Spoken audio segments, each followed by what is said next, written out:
हो लड़के जो मुझे देखने आए हो? सुनो, मैं बाइक 200 की स्पीड से चलाती हूँ और हाँ, मैं लेट नाइट पार्टी की शौकीन हूँ। कोई प्रॉब्लम? मुझे क्यों प्रॉब्लम होगी?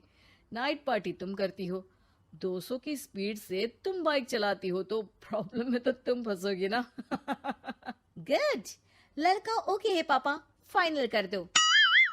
सारंग और उसकी फैमिली देखती ही रह जाती है। अब मेरे ख्याल से आप लोगों ने अपनी बेटी को लड़के जैसा नहीं बल्कि लड़का ही बना दिया है। अरे तो अच्छा ही है ना, घर के काम के लिए तो फिर भी नौकरानी रख लेंगे। बहू मर्द जैसी होगी तो किसी बात की समस्या नहीं, पति का सहारा बनेगी। भाई हमें तो रिश्ता मंजूर है।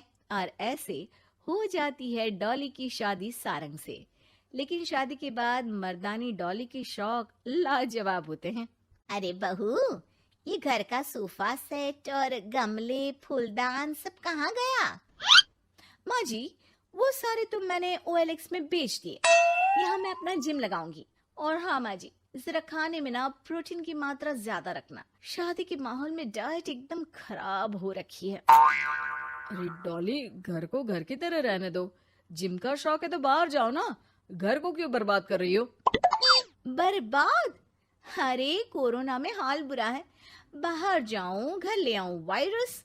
भाई मेरा तो ठीक है, माँ बाप तुम्हारे हैं, एक तो बुजुर्ग, ऊपर से डायबिटीज के मरीज। बाकी जैसा तुम बोलो।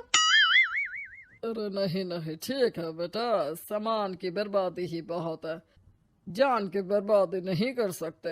अरे करोगी क्या बॉडी बनाकर? क्या बात कर रहे हो? लड़की को सेल्फ डिफेंस की जरूरत पड़ती है, कल को किसी ने छेड़ दिया तो? अरे मरना है क्या किसी को तुम्हें छेड़कर? वैसे भी कोई लड़की वाली बात तो है नहीं तुम में। जाओ जरा चाय बनाकर लाओ, देखे किचन में क्या आता है तुम्हें। अरे रहने दो ना माँ, क्यों बेचारी को परेशान कर रही हो? शादी के वक्त तो बड़ा बोल रही थी कि नौकरानी रख लेंगे। अरे कोई बात नहीं, लाती हूँ मैं चाय बनाकर। चलिए बोलिए, कौन कौन पिएगा? अब शाम का वक्त है, जाहिर है सारे ही पियेंगे। चलो मैं भी मदद करता हूँ। बस करो यार, अभी आई मैं। डॉली किचन में जाती है और चाय के साथ पकोड़े बनाकर भी ले आती है। अरे वाह, विश्वास नहीं होता कि जोमेटो की डिलीवरी किचन तक होती है। कहाँ से लाई हो बहू?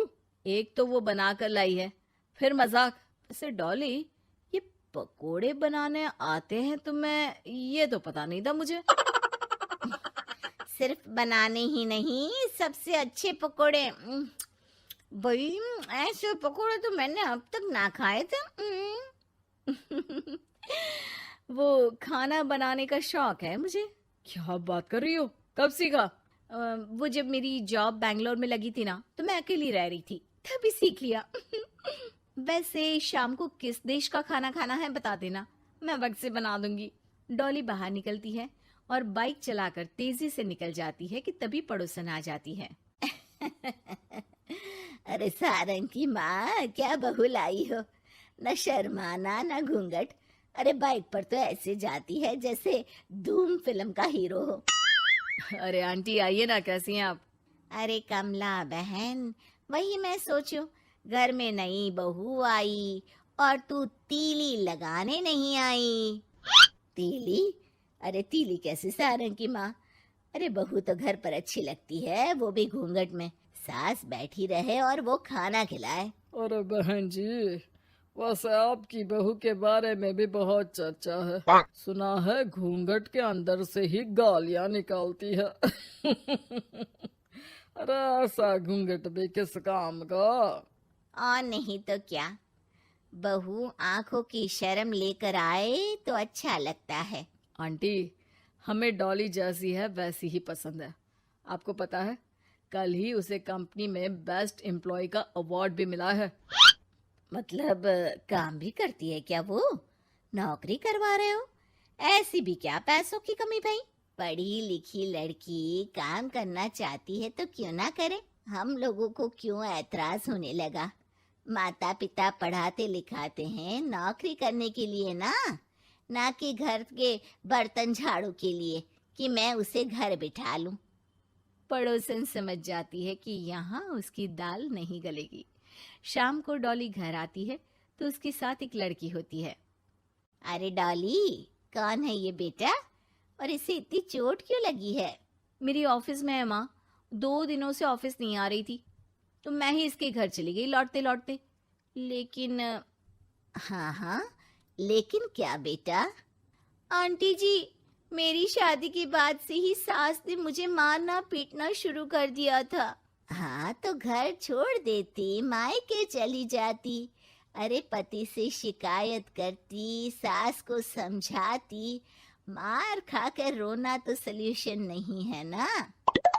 गई थी पापा के पास, लेकिन माँ ने बोला लड़कियों को मायके आने का हक नहीं है, आना है तो कुछ दिनों के लिए आओ। फिर क्या करती, उसी को नसीब समझ लिया।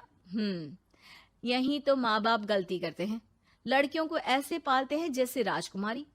अरे जरूरी तो नहीं कि हर लड़की को राजकुमारी ही बनना हो, क्यों सासू माँ? हाँ बेटा, लेकिन लड़कियों की इस हालत के पीछे सिर्फ माता पिता की सोच ही नहीं, बल्कि ससुराल वाले भी जिम्मेदार होते हैं। उन्हें अपने आप को बदलना होगा। वैसे बहू तो इस मामले में लकी है जो तुझे ऐसा ससुराल मिला। हाँ ये तो है, कम से कम आप लोगों को ये तो पता है कि लड़कियां या बहू सिर्फ घर के काम के लिए घर नहीं लाई जाती है, उनकी अपनी भी एक जिंदगी होती है। मैं समझ गई कि मुझे अब क्या करना है। शुक्रिया,